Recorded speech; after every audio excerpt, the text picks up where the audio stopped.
Hey, so your band Dollar Sign. Yeah. Now I want you to be honest with me. Sure. How many covers of Tony Hawk's Pro Skater 2 songs do you guys do? Maybe one. I don't know. That's a lot of stuff. Yeah, I got you. To start off, first off, you guys, I realize I look like I'm about to be arrested in CSI Miami because some girl just OD'd on my boat. I'm aware of that. I look like if like Mexican day laborers stood outside of Brooks Brothers instead of Home Depot. Basically, it's been an interesting day. I got to hear a little girl that's got far more talent than I ever will have, so I feel good about myself. It's been a weird day. I went to a Cheesecake Factory today. Have you guys ever been there? No? Okay, yeah. So you know I'm having a rough day. I went in there. I decided I was going to get a piece of cheesecake. I was rewarding myself because I met with my financial planner today, in case you guys didn't know that I was at least half white.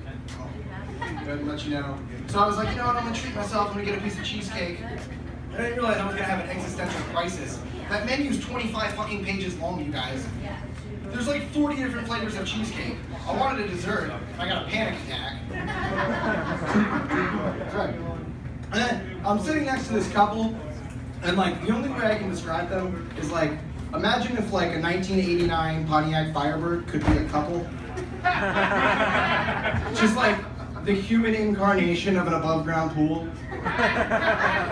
Like the girl looked like if a lower back tattoo could talk, is all I'm saying. Just like an upper lip piercing with an alcohol dependency. They're drinking, it's 3 p.m. on a Monday, you guys, and they're just going at it drinking. So then I got my piece of cheesecake, and I'm listening to this dude having a conversation on the phone, and it's very clearly his drug dealer, and I guess this guy couldn't get him as much as he wanted, because he's like, no, I needed 1.7. You only give me 1.2? Oh, okay, I can't talk about this right now. I'm in an upscale bar. And he hung up. And I don't know whether to be more upset about the fact that he thought he was being slick, or that he thought Cheesecake Factory was an upscale bar. Yeah, and then I got my cheesecake, and I got a Reese's cheesecake. I ate the entire thing in one sitting. So now I have diabetes and diarrhea. While I was there, I saw on the TV, they had CNN on. I don't know what it was in regards to, but the headline was, Donald Trump takes domestic violence very seriously. And I don't believe him. Like, I think Donald Trump takes domestic violence very seriously in the way that he's like, well, yeah, I'm never joking when I beat my wife.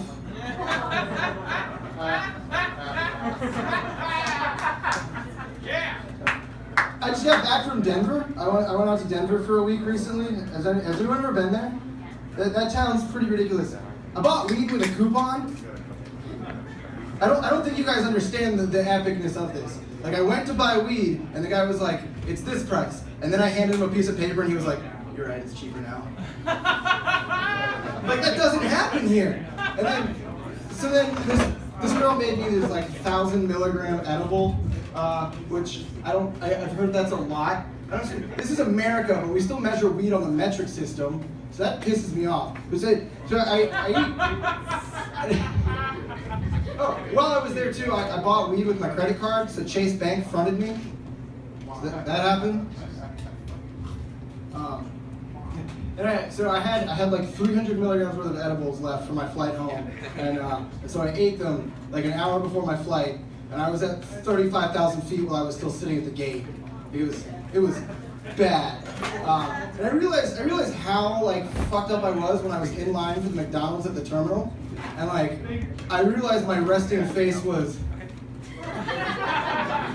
And the McDonald's lookers are giving me weird looks, and I turn around, and there was an Asian family behind me, and I was like, oh shit, like, they think I'm being racist. And so I went out loud, no, I'm not racist, I'm just really high, you guys. And then I turned around, and they weren't Asian, they just had dark hair.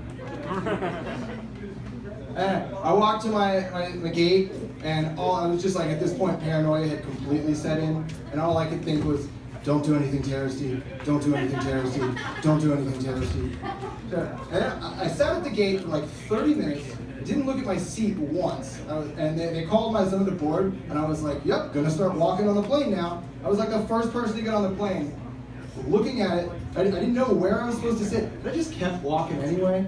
I got about halfway down the plane, and I saw where it said I was in seat 1D. It was like, all of this actually happened. So then I was the first one to get on the plane. I had to turn around and just go against the flow of traffic and just be like, I'm sorry. And then I sat down in the first seat. Like, the air marshal was like, is this guy retarded? What's his deal? He almost tased me. I slept through the entire flight. Yeah, at least some good came of it. Yeah, so that's Denver. I got one more minute left. I'm gonna go ahead and tell this joke. Recently, my coworkers were having a conversation about porn, and I joined into the conversation halfway through. It became very apparent very quickly. I knew way more on the subject than them. And that's when I realized you shouldn't know your favorite porn stars like they're your favorite WWE wrestlers. I have both of their moves memorized. Shouldn't have both the posters. Pile driver works in both scenarios. And I realized how much porn and pro wrestling really do have in common. There's just crazy unrealistic body standard, and they got terrible acting, these fake names, and they both make a career out of using their fists. All right, good night, y'all.